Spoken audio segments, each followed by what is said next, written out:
social media هو محي social media هو وحلقوا قيحة أنت بدن إن يهين شبكات لا استعماله أو لقفرته account أما user لقفرته أو electronic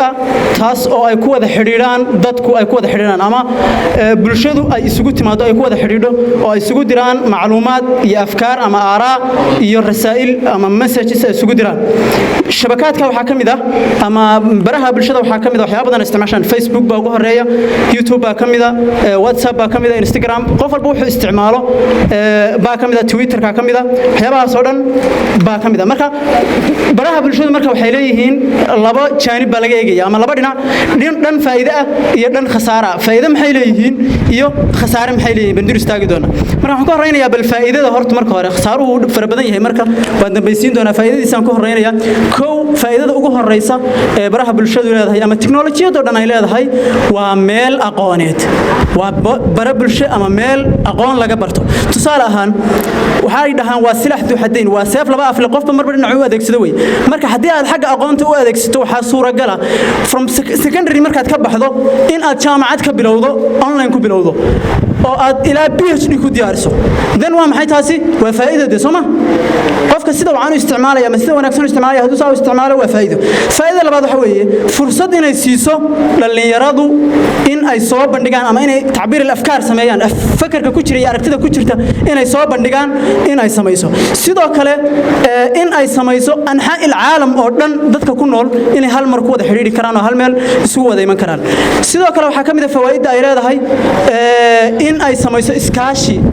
عالمي أما إسكاشي إن لسعاوية وكله تصالح هدي مكهال كان واحد شوكت لقى دوبه أو تصالحان قف كان وبهني هي أما ودن كان لبعته كده عضو باهي كتيران أو ميديا هلا جليو إسلام مركبة وحال أوغاني يدونك وحوغاني يا محي لبعته ماشى كتيرته ذن وحال سمين يا مركز دعمي أما معاونة على سمين يا وحال سمين يا تذكاس وحال سمين يا معاونة الله سمين وكلو حاكم إذا فائدة قدام بيسايت هاي الاتصال الدائم في العالم وإن ودونك هالمر قوة حريري كرو أو مسج كأديرو هذا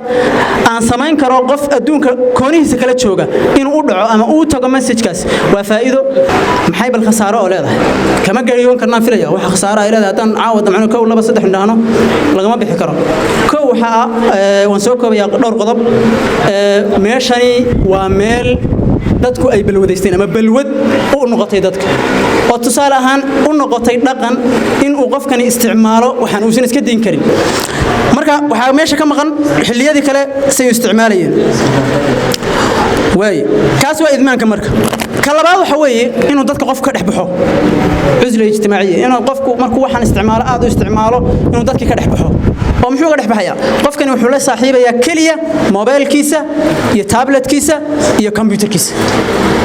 كلية لو صدق حاسم استعمالها مركو وحنا نقول يا قف ضدك كده حودي عن وح مشكلة ببدرهم يا مركو طبوقا يا ضدك يحل صالح جرا وحدونا يا إنه كلية تلفون كيسة لا جارنا غيبة كلية كمبيوتر كيسة لا جارنا غضا واستعمالها يدونية واي سيدا درتيد marka qofkaas wuxuu noqonayaa qof ka xidhan bulshadii iyo dadkii iyo deegaankii uu ku dhex noolaa oo saarhan caa'iladiisa ama ehelkiisa laftirkiisa wuxuu noqonayaa maxay qof aan ku dhex jirin xaafadooda maanta waxa laga kariyay qaar ogaanayn baa jira gabdho waxa dhici karta maxay maanta wax qadadii laga kariyay aan ogaan karin haday saa u isticmaalaan waxa qodobka labaad ah qodobka saddexaad aan leeyahay qofku inuu fiiriyo dadka kale axwaashooda ama dadka kale hawlahooda badahooda inuu galo saarahan waad aragteen dadka hadda inaga social media isticmaala intooda badan waxay ku jiraan maxay dad kale dantood hebel baa saa yiri hebel baa halkan ka boodaysaa taasiya saa yiri maanta wuxuu ku mashquulsan yahay axwaal aakhariin dadka kale hawlahooda buu ku mashquulsan yahay maanta maaniyadu waxaad moodaa in dadku ay isku khaldaan calmaaniyadu ma ideologiyad ba ma tayaar diiniya ma diin ba iyada daatu ma diin ba maxay tahay waa tacqiib aan rabay inaan ku darsado sidoo kale mafhuumka daatu yani taariifka calmaaniyadu muxuu yahay ama sekularka waxa la yiraahdo calmaaniyada siyaabo badan baa loo qeexaa laakiin bulshada Soomaalida ama bulshada inteeda badan ee caamada u badan waxay taqaanaa taariifka caamka ah ee waxa weeye in diintii iyo dawladii la kala saaro ama fasl diini aan dawla وكوي شعار كودها دع لله ما لله وما لقيصر لقيصر يعني بقر كان وحي سودا وحويه إن إلهنا وحويه عبادتي وحي كلودا لكن علمانية أنت ويكم معنوين تاي وين وحويه كجودا بلارن تاي نكلا إلى هذا مفكر كي وين فيلسوف كي لديه شري عبد الوهاب المسيري مصري جاها وحو قري كتاب وين ولا إلى العلمانية الجزئية والشاملة هو لا بجز وكتاب وين ولا بجز وحكيها الله يا علمانية ده تعريف في عن وآدو قيمة بدن بوسمي وحكولها يا علمانية ده وقيب جزئية وكلية واحد تاي سيدا نوفان سنها يا يددك بديناوي قانان إن دينتي الدولة دي لك لصارو فصل الدين عن الدولة وعلمانية الجزئية وقيبتها دكوان لكن واحد جرا علمانية شاملة يعني إن وحوي إنسانكي يسمدي لك الجرو يعني إنسانكي يدينتي لك الجويو أو دينتي مرجعية دي دقالها سياسة ده اجتماعية أنتي ولا كلفوي مثلا وحا إيمانا يا قضايا دقالها الحريرة كما حلينا إنه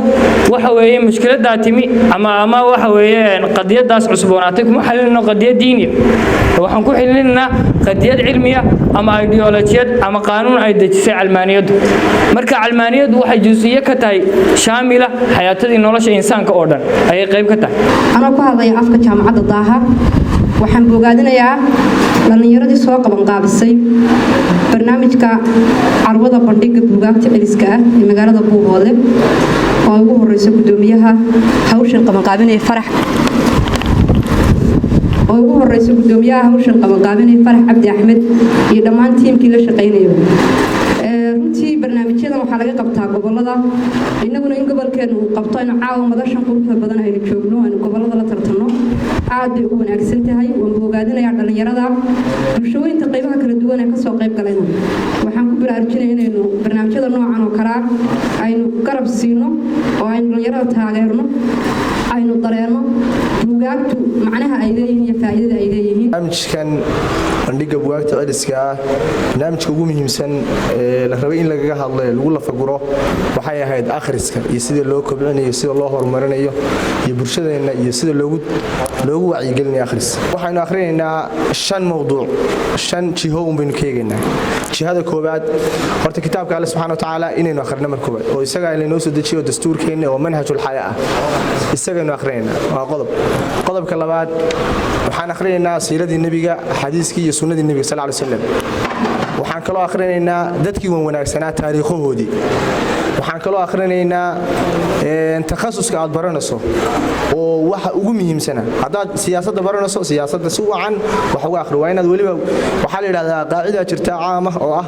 waxa aad baranayso waxaad ku noqotaa khabiir cilmi kasto dunida yaalana waa inaad wax ka ogaataa marka waa inaad akhridaa takhasuskaaga gaarka ah hadaad cilmiga baranayso caafimaadka waxaan ognahay culumta qaar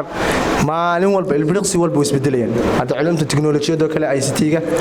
culumta caafimaadka kale engineering kale wixii maanta aad ogeyd waxa laga yaabaa meel ku ogeyd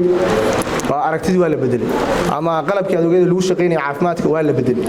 systemkii ama database-kii lagu shaqeynay isna waa la bedelay waay qodobka ku xiga waxaad akhrinaysaa waaqacaad nooshahay ama deegaanka aad ku nooshahay wadankaaga wax badan baad ka akhrinaysaa waxaad ka akhrinaysaa siyaasadiisa maxaa laga yiri oo adigu deegaanka laga yiri wadanka laga yiri qaaradaada laga yiri waxaad kaloo akhrinaysaa dhaqaalihiisii waxaad ka akhrinaysaa waaqici waxaad ka akhrinaysaa waay waqtigeebayn wax akhrinayna waqtiga ugu muhiimsan aan wax akhrinayno waa waqtigee waxa la yiraahdaa 3 waqti baa qofka bini aadamka ugu muhiimsan wax akhriyo waqtiga koobaad waxa la yiraahdaa waa waqti uu qofku nastay oo nasashadii ka soo kacay ama hurdo ka soo kacay waxaana u badan oo la sheegaa waqtiga bacda salaad subax inuu qofku ugu muhiimsan yahay inuu wax akhriyo waxa kale oo la sheegaa imaam bukhari waxaad garanaysaa inuu yahay sahih al-bukhari ninkii qoray oo aymadii waaweyneed ee muslimiinta kamid ah waxa la sheegaa habeenkii inuu 20 jeer ka badan soo kici jiray waxa la sheegaa sidoo kale inuu waqti saxarka ama labada habeenimo soo kaco wax akhrin jiray wax qori jiray marka waqtiga ugu muhiimsan isna labaadna waxa la yiraahdaa waqtigaas bacda habeen barka ah waaye waqtiga saddexaad ee la sheegay waxaa la yiraahdaa waa waqtiga qofku uu huduuga dareemayo waxa laga yaabaa uu hurdo ka soo kacay ama uu nasay bacda casr oo kale meesheeba wax lagu akhrinayaa waxa lagu akhrinayaa meel degan oo aan buuq lahayn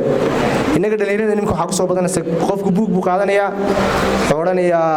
akhriska jecel bunka jecel falsafada ku horumaray waxaan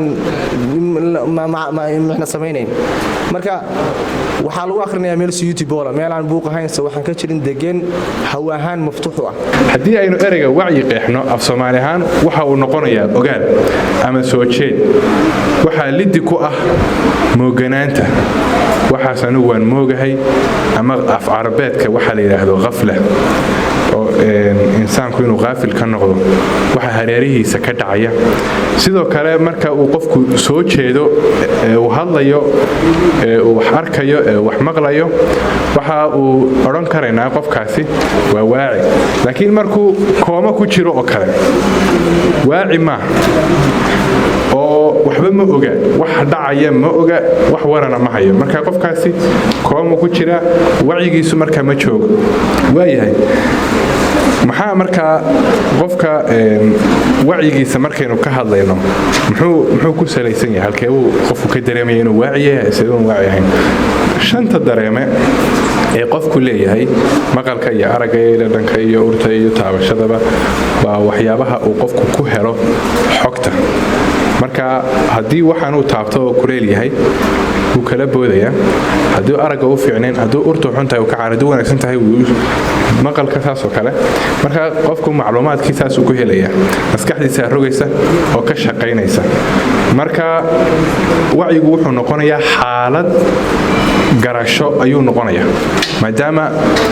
marka xubnahan aan wax ku dareemayno ay xogtii noo soo gudbiyaan aqliga uu ka shaqaysiyo sida daraadeed insaan waaciya baa tahay waxa aad waciga ku helaysaana waa xog hore oo ku duubnayd maskaxdaada taasaa marka kuu sheegaysa waxaan samaaniya wanaag waxa uu leeyahay